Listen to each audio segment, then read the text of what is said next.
CM योगी के बार बार मिल्कीपुर दौरे को लेकर उठाए जा रहे सवाल। कहा चाहे जितनी बार आए मुख्यमंत्री, चाहे जितने मंत्री लगे, सपा का ही प्रत्याशी जीतेगा। 2027 के चुनाव का रास्ता मिल्कीपुर से ही निकलेगा।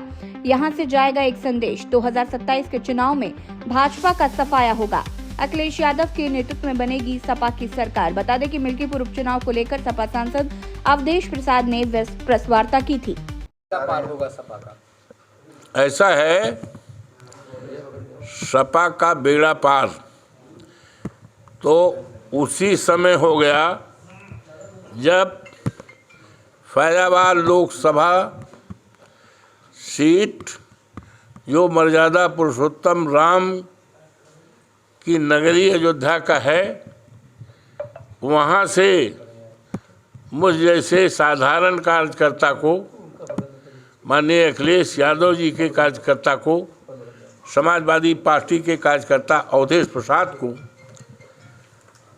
ऐसी सीट, जिस सीट की तरफ देश के लोगों की निगाहें लगी थी, वहां से जिताकर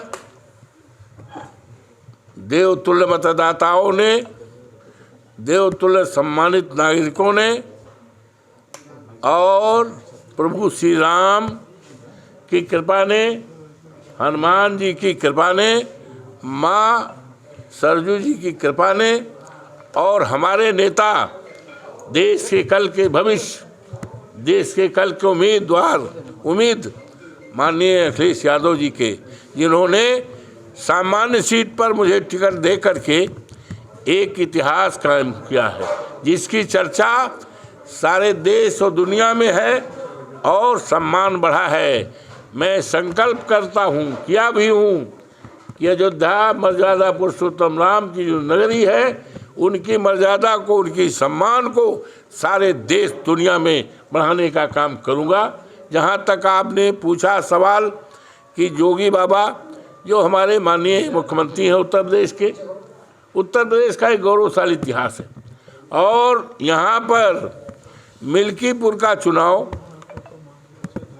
जहाँ से वहाँ के देवतुल्य मतदाताओं ने, सभी पूज्य नागरिकों ने, सभी पूज्य माताओं, बहनों, बेटियों, सब ने मिलकर हमको 35,000 वोट से 12 में जिताया था। सरकार बनी थी माननीय अखिलेश यादव जी के नेतृत्व में और उस सरकार के रहते और चलते मैंने निर्माण और विकास का काम किया, आपतदारी कायम किया, आतंक का वातावरण खत्म किया, खुशहाली का राज आया और तमाम योजनाएं शुरू किया।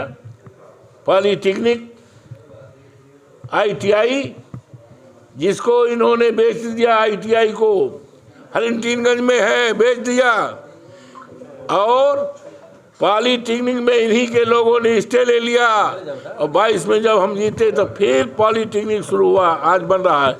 अस्पताल इन्होंने ताला बंद करा दिया।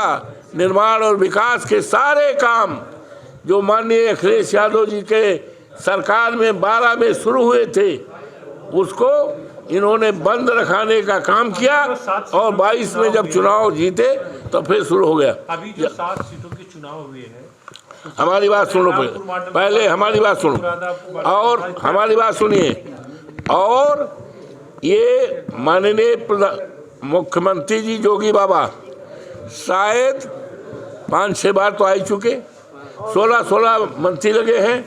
देखो, मैथमेटिक का एक सिद्धांत है, 0 + 0 + 0 + 0 = 0। बाबा चाहे जितना जाए, मंत्री चाहे जितना जाए, कुछ होना जाना नहीं है। मिल्कीपुर के देवतुल्य मतदाताओं ने संकल्प कर लिया है, निर्णय कर लिया है कि हम समाजवादी पार्टी के उम्मीदवार अवधेश प्रसाद के बेटे अजीत प्रसाद को हजार वोट से जीतकर पूरे देश और प्रदेश में चर्चा चलाएंगे। ये फैसला ले लिया है। अब चाहे योगी बाबा रोज जाएं, अभी 3 तारीख को गए थे, फिर 8 को जाए, क्या मतलब है? कुछ ऐसा अच्छा होता कि बाबा जोगीनाथ जी, जो आज हमारा किसान, जिसकी रात खेतों में बीत रही है, मेढ़ों में बीत रही है, सांडों को खेती से बचाने की, इसके लिए अच्छा इंतजाम कर देते। इस ठंड में गरीबों के लिए, कमजोरों के लिए कम्बल बंटवा देते, कुछ अच्छा काम करते, कोई काम करते। इनके आने जाने से क्या मतलब भैया? रोजगार तो दे दिए, हैं? रोजगार तो दे दिए। रोजगार यूनिवर्सिटी में बैठ के तमाम जगह देश के कोने कोने बस इन्वेस्टमेंट हुआ, हो गया। रोजगार के लिए चयन। इस पे क्या कहेंगे? वो तो कह ही रहे रोजगार दे रहे हैं। मुरादाबाद मॉडल ये फर्जी है। उसी तरह फर्जी है जैसे हमारे देश के प्रधानमंत्री जी कहे थे, सरकार बनाओ, हर साल 2 करोड़ नौकरी देंगे। 10 साल बीत गया, 20 करोड़ नौकरी, एक भी नौकरी नहीं मिली। जहां इम्तहान भी हुआ, पर्चा लीक हुआ, तो ये बातें फर्जी। सरकार बनाओ, किसानों की आमदनी दूनी, सरकार बनाओ, 15 लाख रुपए खाते में, ये सब क्या है? सरकार बनाओ, 100 दिन में महंगाई दूर करेंगे, ये सारी बातें झूठी साबित हुई। उसी तरह से भारतीय जनता पार्टी के लोगों का ये चरित्र है, वो जो कहते हैं उसके उल्टा विपरीत आचरण करते हैं।